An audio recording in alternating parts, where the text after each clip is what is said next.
This is Kayce Cover, and I'm here tonight with my friend and colleague Bernice Muntz.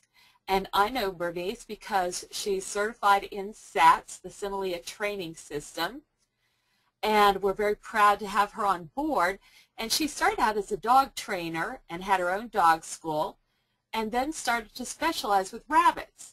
And she recently wrote a beautiful book, which will be we'll talk about later, and it will be in America soon in the spring, but it's available in Europe right now. And I'd like to welcome you, Bernice. Thank you so much for joining us to come talk. Well, thank you, Kayce. Thank you for inviting me here. Well, it's so much fun. I always enjoy it when I see you in the Netherlands, and now technology, golly, it's amazing. Yeah, that's great, great thing. Well, speaking of technology, I have a very fun video here. Let's watch it together, and maybe you can make any comments. Nog een keer, kom op. Like Door, lang.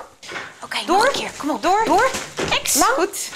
Door, X, goed. He's taking the hurdles, and he has a lot of fun with it. This is my niece. She's working with the Beagle. X, goed. High five op de stoel. X goed. X goed. High five. Dat heb je goed gedaan. X goed. Dat heb je goed gedaan. X weave. Dat doe je goed. X goed. Weave. X weave. Weave. X goed. X weave. A little bit of rabbit X dance. weave. X. Wie is op je inkoop? Dat heb je goed gedaan. X goed. In the cage, such a practical command. That is practical, and it also can prevent injury, can't it? It can, absolutely, yeah. You don't have to change your rabbit, you just ask it politely to get into the cage. Yeah, It's I so know nice. a lot of times they'll kick when you pick them up, and you know they don't even mean to, it's just an automatic response. They can really injure themselves, so I really love to see that. Yeah, also, and it gives you a better bonding with your animal instead of chasing it, you know, it feels much more secure, and it's just great to have this kind of possibilities. I totally agree. When you are working with smaller animals, it's so easy to want to pick them up or move them yourself or something. Yeah. And they're just like us. They want to be respected for the intelligent beings that they are. They don't want to be moved. Absolutely, you're totally right, especially a prey animal like this animal, yes. Well, I think it's amazing. So here you're doing agility, you're doing obedience. Yes. I know you've done grooming behaviors. Yeah. What did they like, and what did you find most useful? Actually, it's depending on per animal, like any other dog. You know, one dog likes agility, the other one likes something else again. And I really enjoy it very much as long as you take care that you build it up slowly. And then most of the animals really like it. Well, how long, when you say build it up slowly, how long do you normally work together at a time?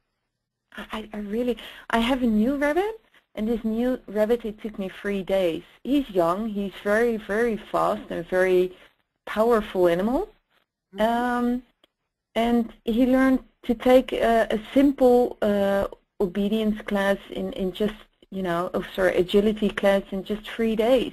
I had the hurdles on my dining table, which is quite long. So he could take about 3 or 4 hurdles, and he just loves to do it. I'm going to remember that before I eat at your house next time. Yeah, you do. So, you still want to come next year? Yeah, I'd love to come.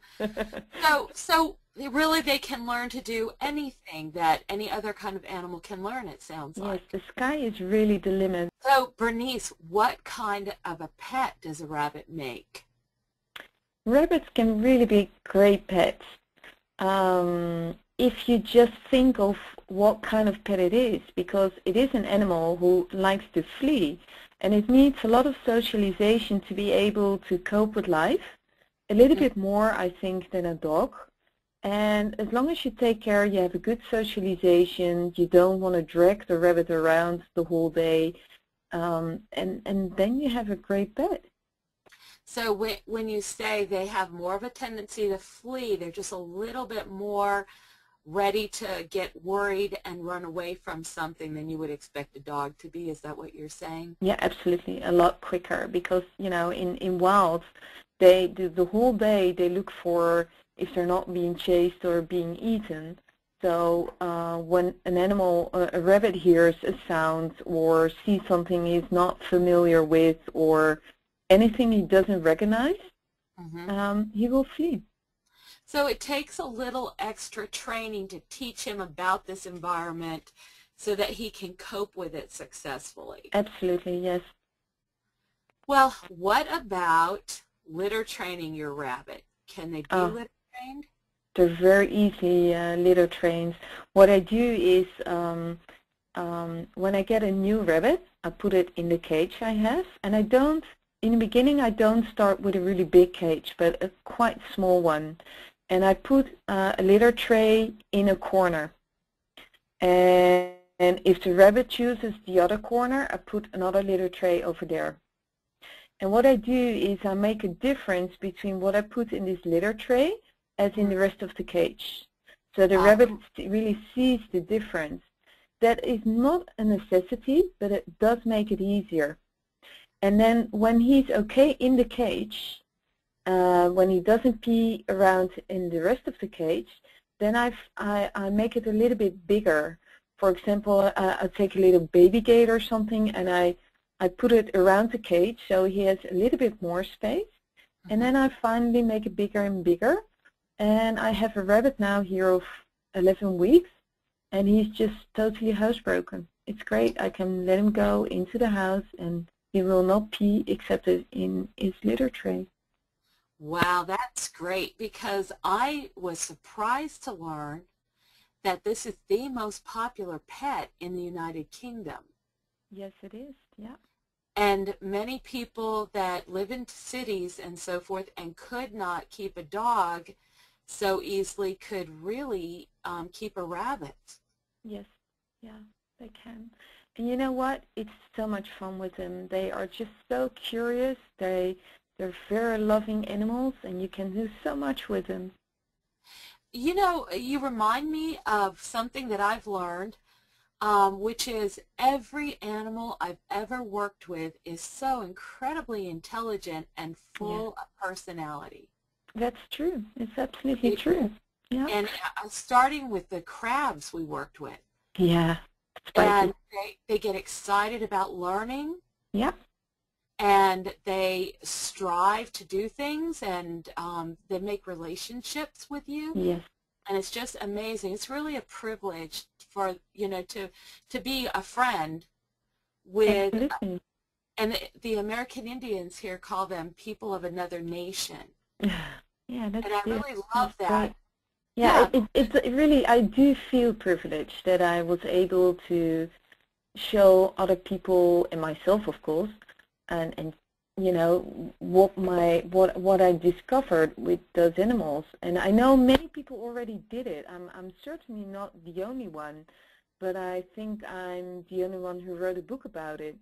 And it's just so nice to be able to, maybe I've done something good into the world. Maybe I can help out people and rabbits, because also so many people just don't know what to do with the rabbits. When a rabbit is in the cage and it doesn't do anything, you know, you think you have to pet it, you give it food, but when there's no other connection, it's just less fun. It's so much fun. A lot of people can't pet their rabbits. They'll get bitten. True, true. They bite. They're very territorial in wild too. They live in a burrow, and this burrow they will fight till death if necessary to chase other people who are not from the same burrow away. So when somebody sticks a hand into the cage, they might bite, but also because it's like a snowball.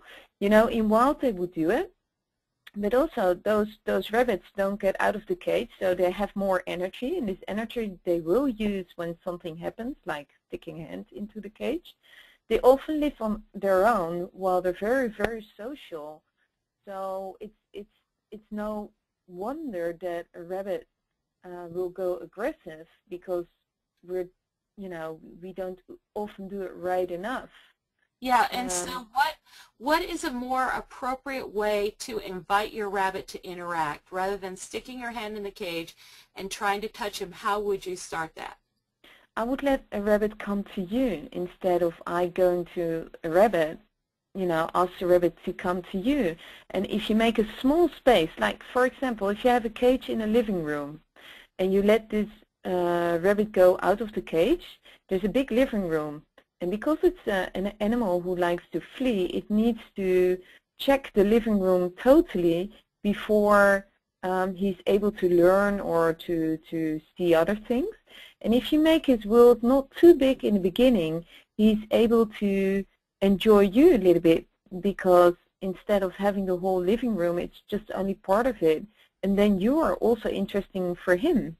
And then you can build up a connection, a bonding between you and the animal.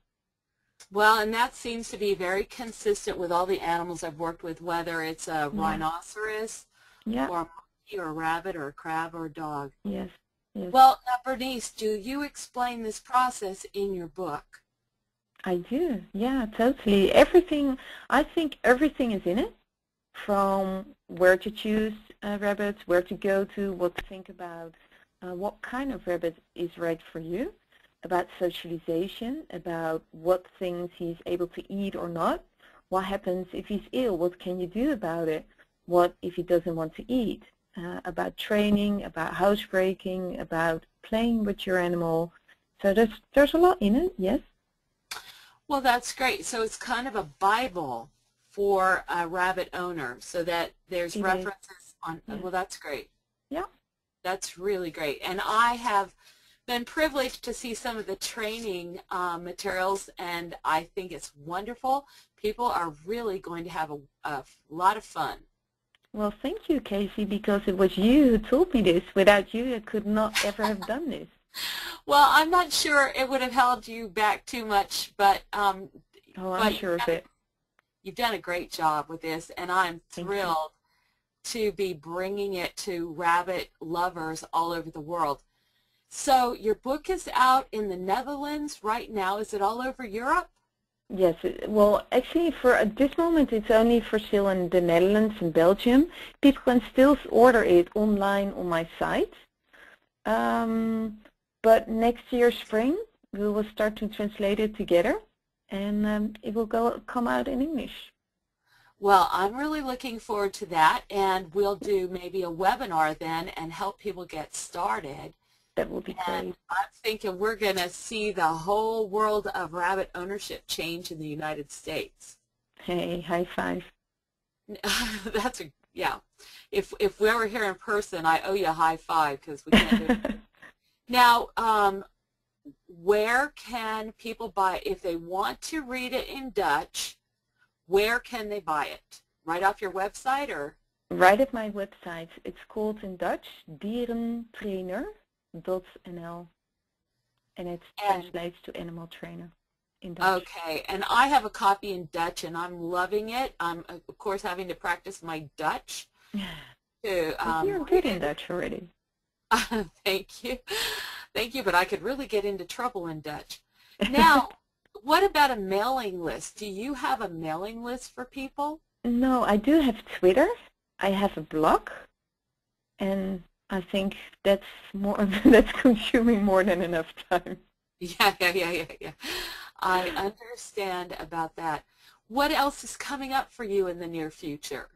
Okay, what I would like, well, first of all, I will get to cavias. What are those in English, the name? Oh, funny, those small guinea pigs, sorry. Guinea pigs. Guinea pigs, yeah. I will start training them at the end of December. And then next year, spring, it will be fishes. And then I also will try to set up some rabbit schools together with Erika Bokelman, hopefully. I will try to start training people so they can start a rabbit school. Well, that sounds great. And for those who haven't met Erika, she's our lead bridge and target or SATS trainer in the Netherlands. And I think you guys are going to have a blast. I remember when you did the Badger training project together. Yeah, that was fun. That was great. We had And a lot. nobody We could learned learn. so much about those badgers. Yes. Well, and I recall that they needed to get some kind of a vet check or something. Yes, that's correct. They could give the left paw, right paw.